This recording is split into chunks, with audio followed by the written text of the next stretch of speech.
Inspector, मेरे बच्चे को बचाओ। मेरा बेटा कल रात से घर नहीं आया है। इंस्पेक्टर मानसी की ओर देखता है। आप परसों भी आई थी ना?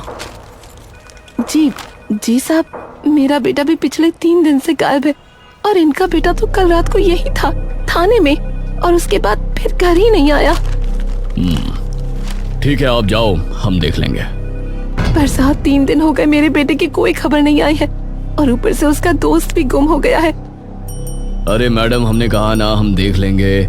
उषा जी, बाहर लेके जाओ इन्हें। तभी एक महिला हवलदार उषा वहां आती है। उठो रही मैडम, और भी काम होते हैं हम पुलिस वालों को, सिर्फ एक तुम्हारे पीछे ना लगे रहेंगे। और बोल दिया ना, हम देख लेंगे। उषा उन दोनों को उठाकर बाहर ले जाती है।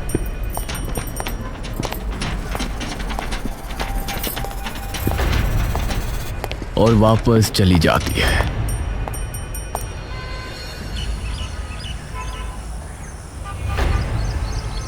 अब क्या करेंगे रेशमा? रेशमा एक गहरी सी सांस लेती है। मैं चाह तो नहीं रही थी, पर अब बस एक ही रास्ता रहता है। कौन सा रास्ता? रेशमा अपना फोन उठाती है। Hello hello. कबीर, घर आना पड़ेगा। क्यों? निकुंज, क्या हुआ? मैंने कहा था जवाबों की गहराई में जाओगे तो डूब जाओगे। निकुंज की आंखें गिरीश की उन बेजान आंखों में मानो कुछ पल के लिए खो सी जाती है। निकुंज बार बार खुद को समझाने की कोशिश करता है। ये बस मेरा वहम है। और तभी सामने खड़ा गिरीश उसकी तरफ धीरे से बढ़ने लगता है। और जैसे ही गिरीश के कदम आगे बढ़ते जाते हैं, वैसे निकुंज के कदम पीछे हो जाते हैं और वो खाई के बिल्कुल किनारे पे जा लगते हैं। तुम्हें पता है तुम कहाँ हो? ये तो नहीं पता, लेकिन ये जरूर पता है कि जो भी मेरे आसपास है वो सब झूठ है। तू भी। ये दुनिया है ना, ये जो तू देख रहा है, तुझे क्या लगता है वो हमारी बनाई है? बिल्कुल भी नहीं। ये सब तेरा खुद का बनाया हुआ है, तेरे अपने दिमाग से, तेरी अपनी पसंद नापसंद से। निकुंज मुस्कुराता हुआ सख्त निगाहों से गिरीश की ओर देखता है।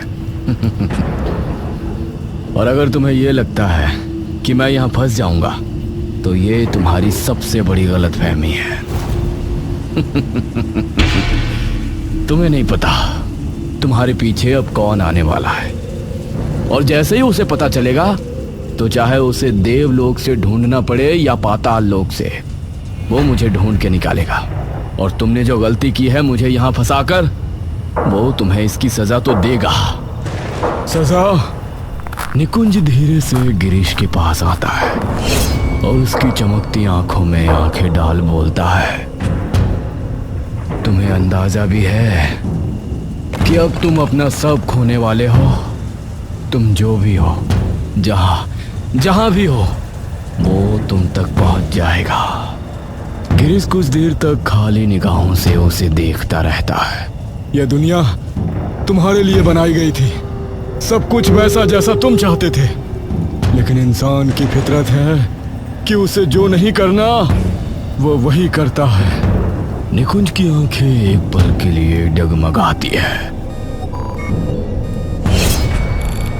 ये क्या है? अगर तुम थोड़ी देर और रुक जाते तो एक बड़ी कंपनी का कॉल आता, तुम्हें गेम बनाने का कॉन्ट्रैक्ट मिलता। जो तुम्हारा सपना था, एक हैप्पी फैमिली, अपने दोस्तों के साथ वक्त, सब कुछ तुम्हें मिल जाता, क्योंकि ये तुम्हारी कॉन्शियसनेस ने बनाई दुनिया है। लेकिन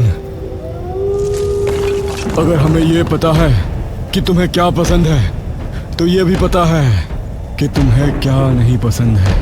निकुंज धीरे धीरे खाई की तरफ देखता है। नहीं। अपनी जिंदगी का सबसे बड़ा डर अपने सामने खड़ा देख निकुंज के पांव जमीन से जकड़ जाते हैं और कुछ ही पल में उसका पूरा बदन पसीने से तरबतर हो जाता है। एंटोमोफोबिया यानी इंसेक्ट्स का डर है तुम्हें। निकुंज के पैर कांपने लगते हैं, सांसें अटक जाती हैं, होठ थरथरा जाते हैं, जुबान पे मानो लकवा पड़ जाता है। इन्हें दूर करो। नहीं नहीं, तुम्हें जवाब चाहिए थे ना, लो जवाब। उसके कदम कांपते हुए धीरे धीरे पीछे खिसकने लगते हैं। उसकी सांसें तेज, दिल की धड़कन कानों में गूंजती हुई, और पीछे जाते जाते उसकी एड़ियां खाई के आखिरी सिरे से टकरा जाती है और उसका संतुलन बुरी तरह डगमगाता है। निकुंज घबराकर खुद को संभालने की कोशिश करता है, और जैसे ही वो पीछे मुड़कर देखता है तो एक पल के लिए उसकी पूरी जिंदगी उसकी आंखों के सामने घूम जाती है। वो झटके से पीछे हट जाता है और बिना पीछे देखे वो खाई से दूर जाने लगता है और डर से कांपते हुए नीचे गिर पड़ता है। जमीन से टकराते ही उसका पूरा शरीर बेकाबू होकर कांपने लगता है। नहीं, नहीं, मत करो, प्लीज मत करो, मैं हाथ जोड़ता हूँ, छोड़ दो, बचाओ, बचाओ। उसकी आवाज अब चीख में बदल जाती है। बचाओ, माँ भैया बचाओ। हजारों कीड़े और काले गीले चूहे धीरे धीरे उसके पैरों पर चढ़ने लगते हैं। वो झटके से उन्हें हटाने की कोशिश करता है, लेकिन वो जितना उन्हें हटाने जाता है वो कीड़े उतना ही उसे घेरते जाते हैं। नहीं, हटाओ इन्हें, कोई तो बचाओ।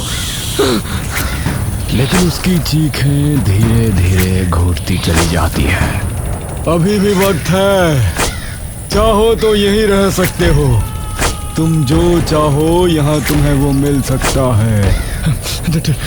ठीक है, बस इन्हें हटाओ, मैं रह लूंगा। ये की ना मेरे दोस्त वाली बात। निकुंज वहीं बैठकर हाँफता रह जाता है।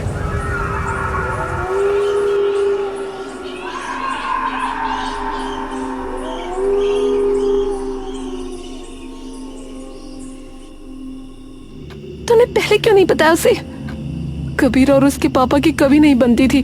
बद्री जी चाहते थे कि वो शादी कर ले, लेकिन कबीर ने कभी नहीं सुनी।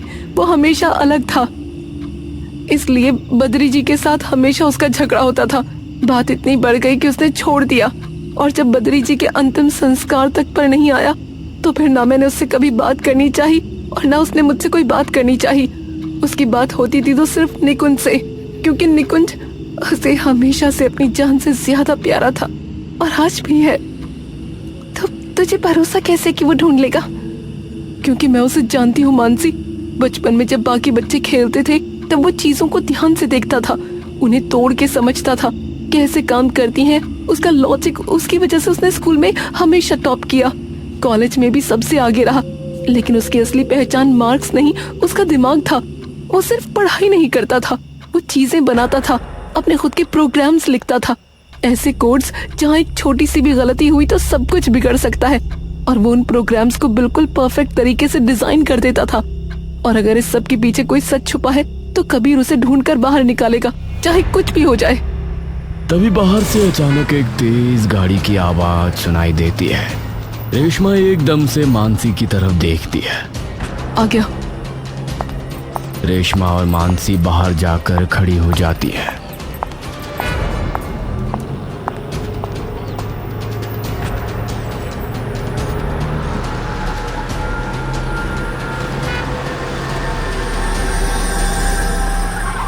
सड़क नहीं है ये, लोग रहते हैं यहाँ। धीरे लेकर आकर गाड़ी।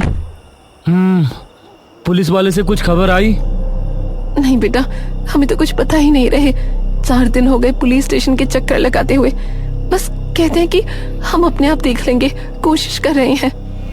ठीक है, मैं देखता हूँ। एक और बात, आपने कहा था कि निकुंज ने गिरीश की कोई सीसीटीवी रिकॉर्डिंग देखी थी कि वो फोन पर बात कर रहा था। हाँ बेटा, वो हमारे सामने वालों के सीसीटीवी कैमरे लगे हैं, तो निकुंज ने बस उन्हीं के घर जाकर देखा था कि रात के लगभग 1 बजे गिरीश हाथ में फोन लिए घर से बाहर निकल रहा था और बार बार निकुंज का नाम ले रहा था। लेकिन निकुंज ने कहा कि वो तो उस वक्त सो रहा था। फोन हैक या वॉइस क्लोनिंग? कबीर अपनी माँ की तरफ देखता है। ठीक है, मैं देख कर आता हूँ। पर बेटा अभी तो बहुत रात हो चुकी है। कबीर कुछ देर तक मानसी की ओर देखता रहता है और फिर चुपचाप अपनी गाड़ी में बैठकर वहां से चला जाता है।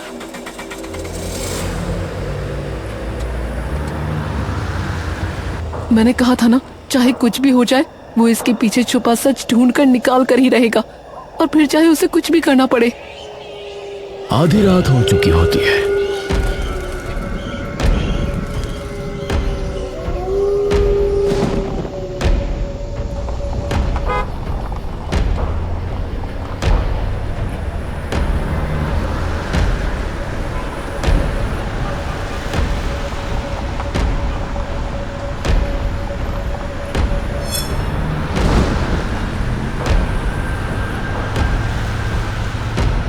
और तभी कबीर पुलिस स्टेशन में पहुंच जाता है। कबीर नजरें घुमाकर वहां बैठे सभी लोगों को देखता है और फिर बिना डरे सीधा अंदर आ जाता है और इंस्पेक्टर की कुर्सी पर जा बैठता है और चुपचाप कई देर तक वहीं बैठे सभी को एकटक देखता रहता है। सभी पुलिस वाले एकदम से उछलकर जाग जाते हैं। ओए, तू कौन है? इंस्पेक्टर साहब की कुर्सी पे क्या कर रहा है? 5 मिनट से यहाँ बैठा हूँ। तुम लोगों को दिखा नहीं? कोई भी आके लूट के चला जाए, तुम लोगों को पता भी ना चले। ओए, काम बताओ, क्या चाहिए? रिपोर्ट लिखवानी है। हवलदार सामने वाले डेस्क की तरफ इशारा करता है जहाँ कंप्यूटर रखा है। एक मिसिंग पर्सन की रिपोर्ट लिखानी है मेरे भाई की।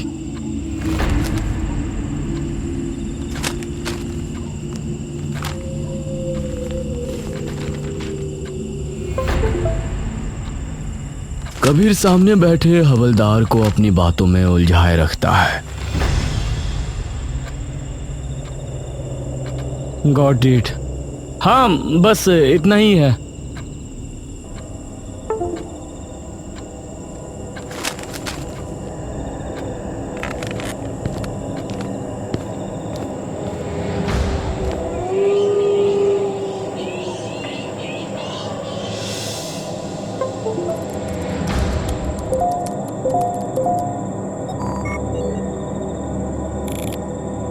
कबीर जो अपने लैपटॉप पर देखता है उससे वो भी कुछ देर के लिए दंग रह जाता है। पुलिस स्टेशन के अंदर सारे पुलिस वाले अपने अपने काम में मसरूफ बैठे होते हैं। सब एकदम से एक दूसरे की तरफ देखते हैं। फिर धीरे धीरे सबकी नजर बाहर की तरफ उठ जाती है। कबीर बिना रुके सीधा अंदर जाता है और जाकर इंस्पेक्टर के सामने कुर्सी खींचकर बैठ जाता है। कितने लोग मिसिंग हो चुके हैं अब तक? कितने और? किस किस से अब तक ये बात दबा कर रखोगे? हाँ, एक पल के लिए पूरा पुलिस स्टेशन बिल्कुल शांत हो जाता है। क्या बोल रहे हो? 15,000 से ज्यादा केसेस मिसिंग के हैं। और क्या किया है आपने अभी तक? ये सुनते ही सभी पुलिस वाले एकदम कांप जाते हैं। अब तुम्हें कैसे पता ये सब? मतलब कुछ भी नहीं किया, बस बात दबाने की पूरी कोशिश की है, क्योंकि अगर ये मीडिया में आया तो पुलिस वालों की धज्जियां उड़ जाएगी। देखो, ये मामला बहुत पेचीदा है। एक दिन हुआ है मुझे यहाँ आए हुए, और तुमसे ज्यादा तो मैं पता लगा चुका हूँ। इन सब केस में एक कॉमन बात है, सबको सबसे पहले एक कॉल आया था, चाहे वो गिरीश का केस ही क्यों ना हो। मैंने जितने भी मिसिंग लोगों के घर वालों से बात की, माँ भाई से, भाई बहन से, सबने एक ही बात बोली कि उन्हें किसी अनजान नंबर से कॉल आया, और उस कॉल में उनके किसी अपने की आवाज़ थी जो कह रहा था वो मुश्किल में है या उनकी जान खतरे में है, और जो भी उन्हें बचाने गया वो वापस नहीं आया। ये बात पता थी आपको? पुलिस वालों के चेहरे पर अब डर साफ दिखने लगता है। तुम्हें उन लोगों की कांटेक्ट इन्फॉर्मेशन कहाँ से मिली? कबीर सर झुकाकर मुस्कुराने लगता है। वो छोड़िए, ये देखिए, मेरे भाई का फ़ोन ट्रैक किया मैंने। उसकी लोकेशन पीपल चौक पर जाकर बंद हो जाती है और गिरीश का फ़ोन भी पीपल चौक पर जाकर बंद हो जाता है। तो अगर आगे की कार्रवाई का मन हो तो चलें एक बार देखने। पूरी टीम लेके जानी पड़ेगी। पर साहब, वहाँ तो कुछ भी नहीं है, बस एक पीपल का पेड़ है और जंगल। हवलदार साहब, वो तो वहीं जाकर पता लगेगा।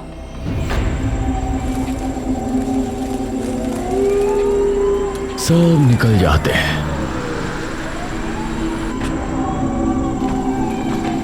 सभी पुलिस वाले अपनी अपनी टॉर्च की रोशनी जलाए पीपल चौक पर खड़े होते हैं और उनके सामने एक घना जंगल जो किसी आने वाले तेज तूफान का मानो अंदेशा दे रहा हो। देखा साहब, यहाँ कुछ भी नहीं है। ज़रूरी नहीं कि जो चीज़ हमें दिख नहीं रही है वो हो ही ना, हमें जंगल के अंदर जाकर देखना पड़ेगा। सही कह रहा है। सभी पुलिस वाले धीरे धीरे जंगल के अंदर बढ़ने लगते हैं। एक हवलदार थोड़ा आगे निकल जाता है। तभी हवलदार मान सिंह एकदम रुक जाता है। कौन है? वो आवाज की तरफ धीरे धीरे बढ़ता है और जैसे जैसे वो आगे बढ़ता है उसके आसपास के पेड़ धीरे धीरे और घने होते जाते हैं। मान सिंह एकदम से झटपटा कर पलटता है, लेकिन उसे पीछे कुछ नहीं दिखता। लेकिन जैसे वो फिर सामने देखता है तभी उसे दिखता है कि दूर पेड़ों के बीच कोई खड़ा है, काले कपड़ों में, बिल्कुल स्थिर, बिल्कुल शांत। मान सिंह के हाथ पांव अब कांपना शुरू कर देते हैं। कौन है? कौन है वहां?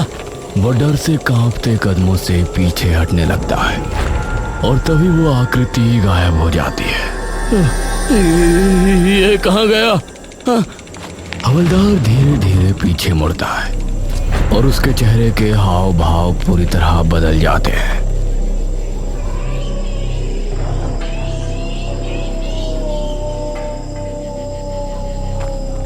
लेडी कांस्टेबल उषा हाथ में टॉर्च लिए धीरे धीरे आगे बढ़ रही होती है। उसकी टॉर्च की रोशनी घने अंधेरे को चीरते हुए हर कोने की गहरी तहकीकात कर रही होती है। उषा को तभी एक अजीब सा एहसास होता है, जैसे कोई उसकी हर चाल से चाल मिलाकर उसके बिल्कुल पीछे चल रहा हो। उषा के कदम जैसे ही रुकते हैं वो आवाज भी थम जाती है और एक पल के लिए चारों ओर सन्नाटा छा जाता है। ये क्या हो रहा है? वो फिर से चलना शुरू करती है। अब उसकी सांसें हल्की हल्की तेज होने लगती हैं। उसकी आंखें चौकन्नी होकर इधर उधर घूमने लगती हैं और तभी वो चौंक जाती है और जहां से आवाज आई थी वो धीरे धीरे उसी दिशा में बढ़ने लगती है और एक पेड़ के पास पहुंचते ही एक काली परछाई बिजली की तरह उसके सामने से गुजरती है। पेड़ का तना एकदम से चटक कर टूट कर नीचे गिर जाता है, मानो किसी ने पेड़ पर जोर से पंजा मारा हो। ये सब क्या हो रहा है? उषा के कदम अपने आप डर से पीछे की ओर जाने लगते हैं। आंखें बिना हिले बस सामने टिकी रह जाती है। वो कुछ बोलने की कोशिश करती है लेकिन गले से एक आवाज तक नहीं निकलती। अचानक उसे महसूस होता है उसकी पीठ किसी से टकरा गई है। वो झटके से पलटती है। उसकी चीख जंगल में गूंज उठती है। कबीर चुपचाप टॉर्च हाथ में लिए अंदर बढ़ता जाता है।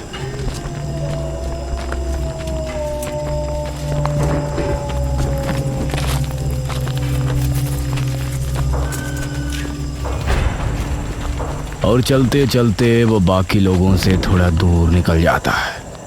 उसे उषा की चीख सुनाई देती है। ये क्या था? और फिर एक और चीख और चारों तरफ से कई सारी चीखें कबीर के कानों में गूंज जाती है।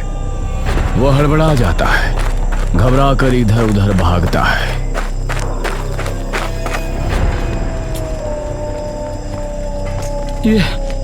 ये क्या हो रहा है? और तभी उसके सामने जमीन पर बना एक गोल घेरा नजर आता है। ये क्या है? कबीर धीरे उस घेरे की ओर बढ़ने लगता है और उसके बीच जाकर खड़ा हो जाता है। तभी कबीर का फोन बजता है। कबीर कुछ देर तक फोन को देखता रहता है लेकिन उठाता नहीं, और तभी कबीर के बैग के अंदर से एक और आवाज आने लगती है। ये आवाज तो मेरे कैमट्रेस की है। ये डिवाइस तो बस सीसीटीवी कैमरास को ट्रैक करता है, और वो भी सिर्फ 500 मीटर के एरिया में। लेकिन इस जंगल में कहाँ है सीसीटीवी?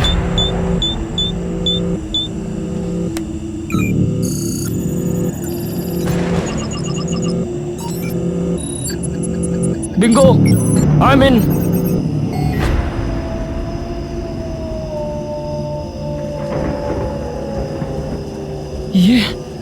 ये कब्र यहाँ क्यों है? और ये क्या लगा हुआ है? ये तो वायर्स टाइप कुछ लग रहा है।